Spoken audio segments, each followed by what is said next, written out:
satellite surveillance and control. If we see them make a move, even a move for it, we'll hit them with missiles very hard again. We have all the cards, they have none. It's very important that we keep this conflict in perspective. American involvement in World War I lasted 1 year, 7 months, and 5 days. World War II lasted for 3 years, 8 months, and 25 days. The Korean War lasted for 3 years, 1 month, and 2 days. The Vietnam War lasted for 19 years, 5 months, and 29 days. Iraq went on for 8 years, 8 months, and 28 days. We are in this military operation, so powerful, so brilliant, against one of the most powerful countries for 32 days. And the country has been eviscerated and essentially is really no longer a threat. They were the bully of the Middle East, but they're the bully no longer. This is a true investment in your children and your grandchildren's future. The whole world is watching, and they can't leave the power, strength, and brilliance. They just can't believe what they're seeing. They leave it to your imagination, but they can't believe what they're seeing, the brilliance of the United States military. Tonight, every American can look forward to a day when we are finally free from the wickedness of Iranian aggression and the specter of nuclear blackmail. Because of the actions we have taken, we are on the cusp of ending Iran's sinister threat to America and the world. And I'll tell you, the world is watching. And when we do, when it's all over, the United States will be safer, stronger, more prosperous, and greater than it has ever been before. May God bless the men and women of the United States Armed Forces, and may God bless the United States of America. Thank you very much, and good night.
Thank you very much.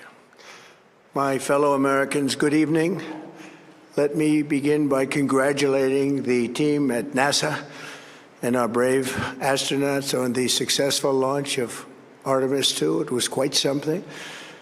It will be traveling further than any manned rocket has ever flown and will very substantially pass the moon, go around it, and come back home from a distance that has never been done before. It's amazing. They are on the way, and God bless them. These are brave people. We want to God bless those 4 unbelievable astronauts. As we speak this evening, it's been just 1 month since the United States military began Operation Epic Fury, targeting the world's #1 state sponsor of terror, Iran. In these past 4 weeks, our armed forces have delivered swift, decisive, overwhelming victories on the battlefield. Victories like few people have ever seen before. Tonight, Iran's Navy is gone. Their Air Force is in ruins. Their leaders, most of them terrorist regime they led, are now dead. Their command and control of the Islamic Revolutionary Guard Corps is being decimated as we speak. Their ability to launch missiles and drones is dramatically curtailed, and their weapons factories and rocket launchers are being blown to pieces. Very few of them left. Never in the history of warfare has an enemy suffered such clear and devastating large-scale losses in a matter of weeks. Our enemies are losing in America, as it has been for 5 years under my presidency, is winning, and now winning bigger than ever before. Before discussing this current situation, I also want to thank our troops for the masterful job they did in taking the country of Venezuela in a matter of minutes. That hit was quick, lethal, violent, and respected by everyone all over the world. After rebuilding our military during my first term, we have by far the strongest military anywhere in the world.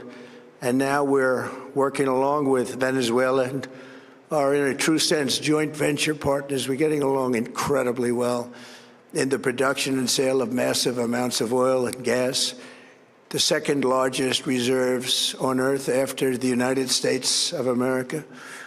We're now totally independent of the Middle East, and yet we are there to help. We don't have to be there. We don't need their oil. We don't need anything they have, but we're there to help our allies.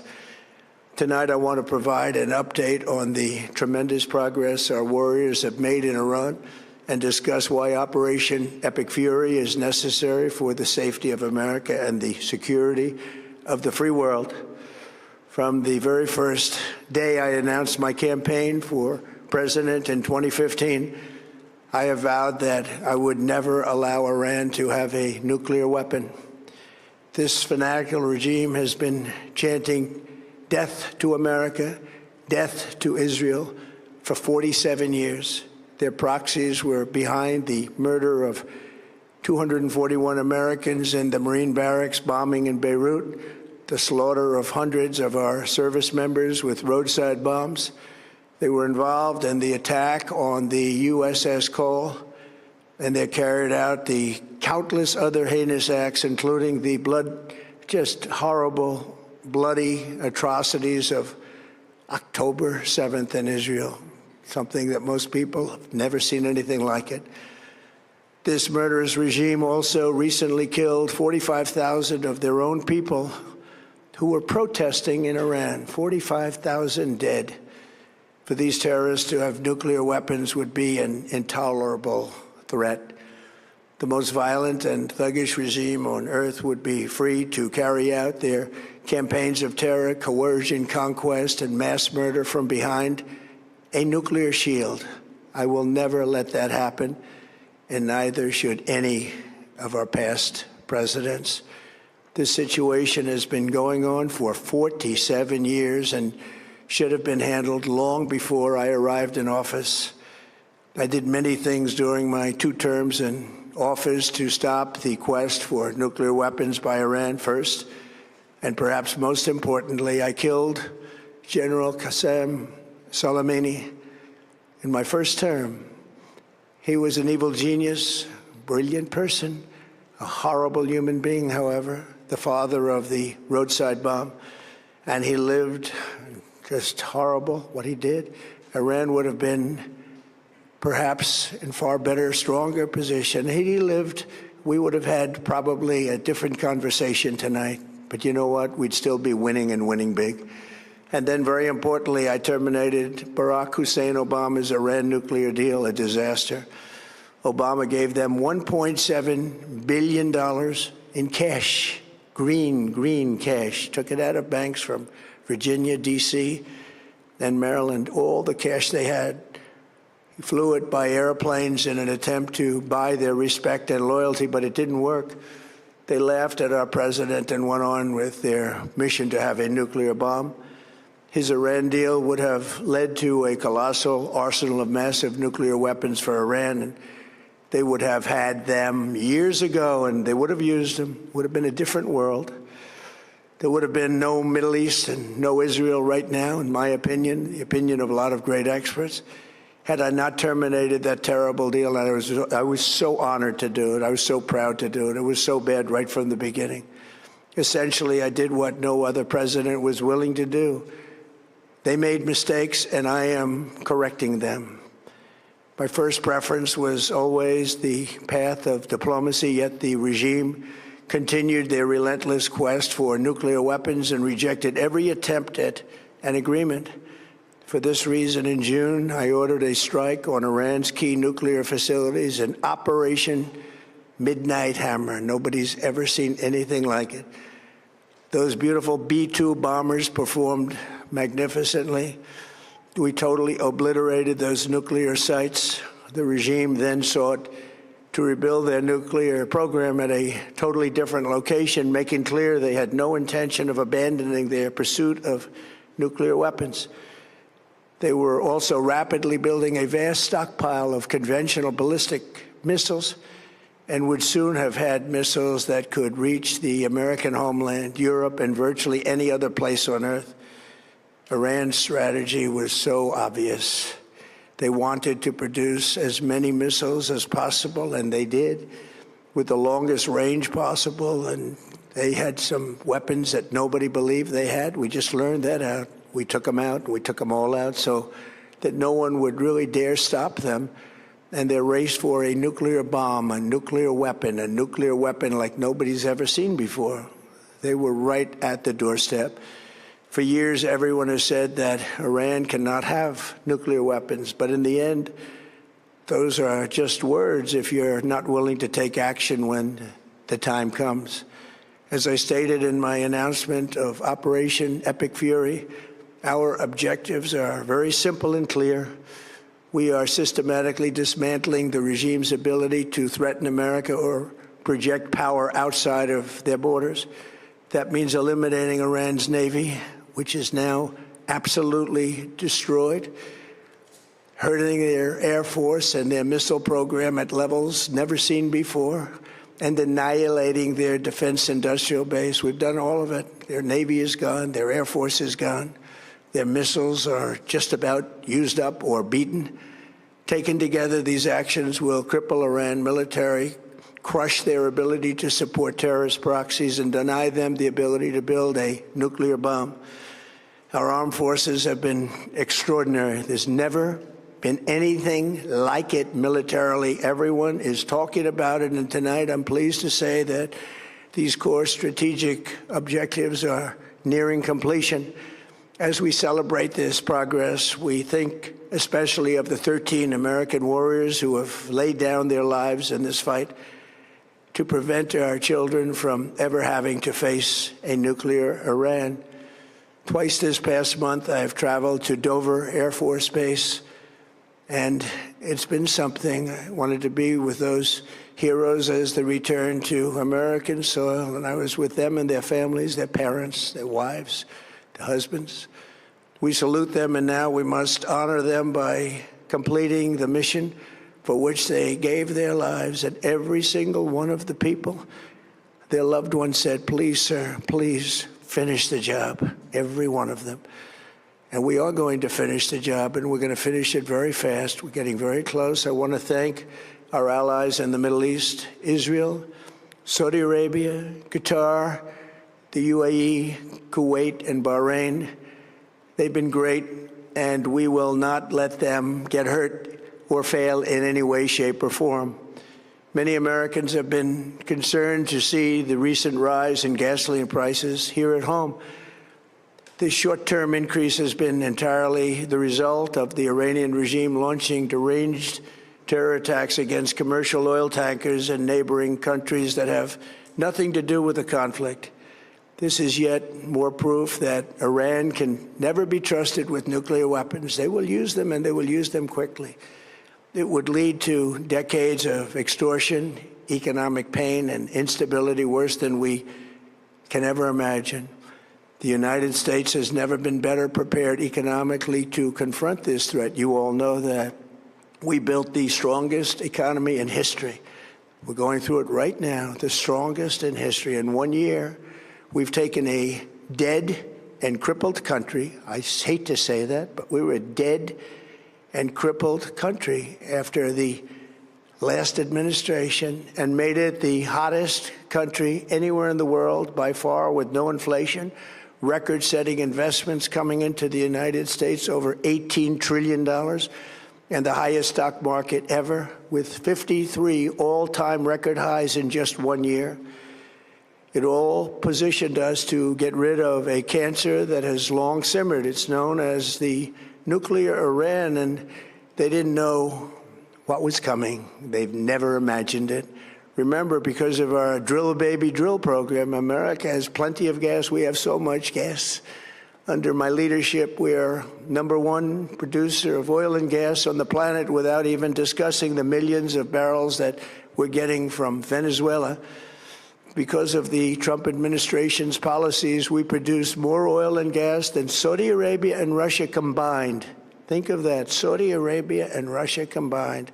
And that number will soon be substantially higher than that. There's no country like us anywhere in the world, and we're in great shape for the future. The United States imports almost no oil through the Hormuz Strait and won't be taking any in the future. We don't need it. We haven't needed it, and we don't need it.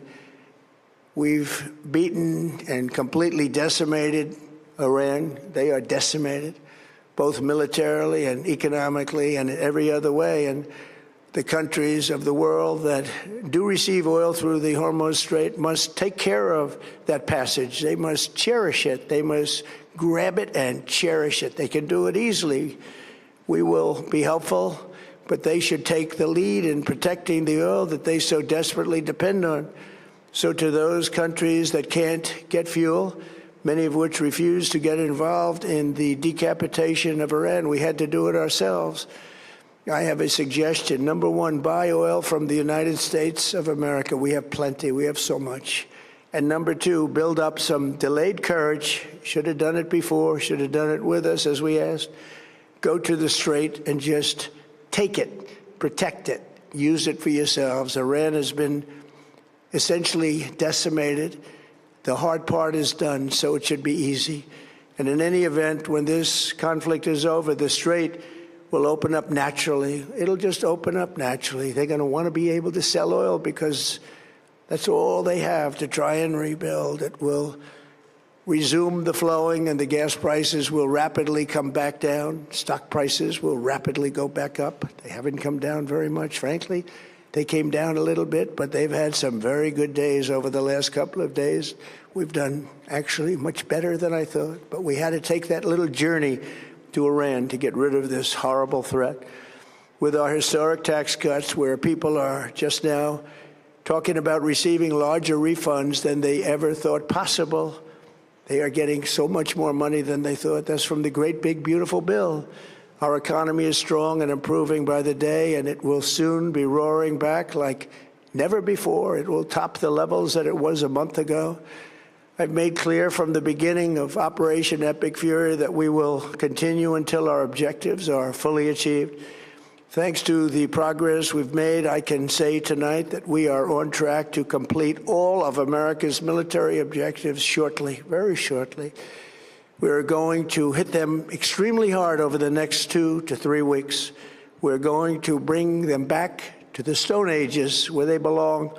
In the meantime, discussions are ongoing. Regime change was not our goal. We never said regime change, but regime change has occurred because of all of their original leaders' death. They're all dead. The new group is less radical and much more reasonable. Yet if during this period of time no deal is made, we have our eyes on key targets. If there is no deal, we are going to hit each and every one of their electric generating plants very hard and probably simultaneously. We have not hit their oil, even though that's the easiest target of all, because it would not give them even a small chance of survival or rebuilding. But we could hit it, and it would be gone, and there's not a thing they could do about it. They have no anti-aircraft equipment. Their radar is 100% annihilated. We are unstoppable as a military force.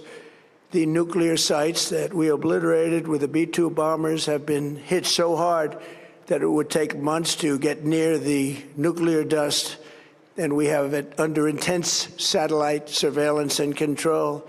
If we see them make a move, even a move for it, we'll hit them with missiles very hard again.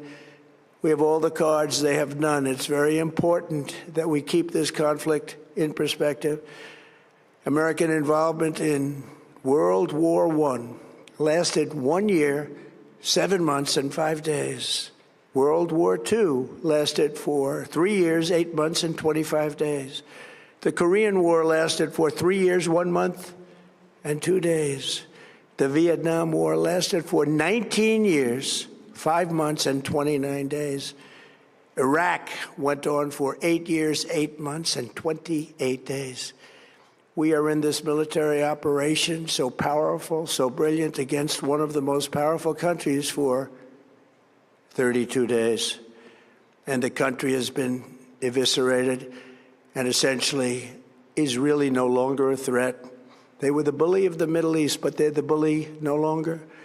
This is a true investment in your children and your grandchildren's future.